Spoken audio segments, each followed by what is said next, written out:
अस्सलामुअलैकुम दोस्तों, मैं तुहाडा होस्ट असगर खोसा ते तुसां ही वक्त मेरे नाल है साडे यूट्यूब चैनल असलम सागर ते।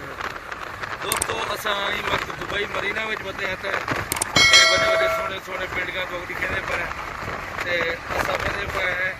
आदनी दी खज्जी वाली जा है समंदर दे विच नहीं दोस्त अदन दे दे जो के जी ते नहीं और रवाना है असां ते इंशाअल्लाह तो को जोल के उता अगर खज्जी वाली जाए दिखे है समंदर दे विच में खज्जी बनी हुई है उहदे विच विले हैं ते ए ब्रेक लगी है इशारा थी गया बंद ते अगो वड्डी बिल्डिंग ही अंदी भी है वो भी तो अगो दिखे सो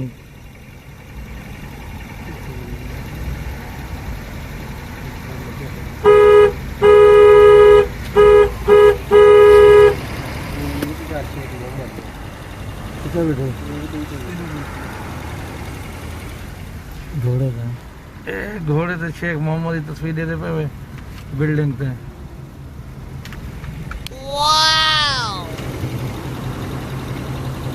दुबई का नज़ारा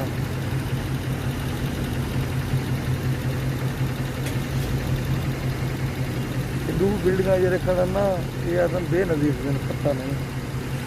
तो खड़ी है एक खड़ी है ये लोग की याद है बाकी कोई तस्वीर क्या नहीं इशारा गया कुल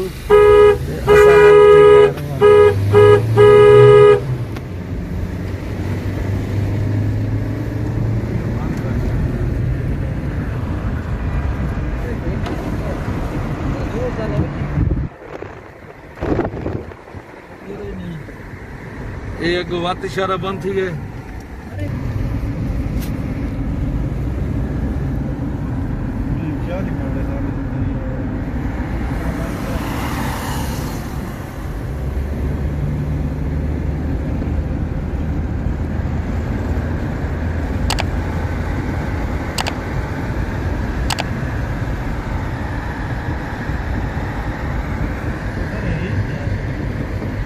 क्या लिखा गए साहब क्या करते हैं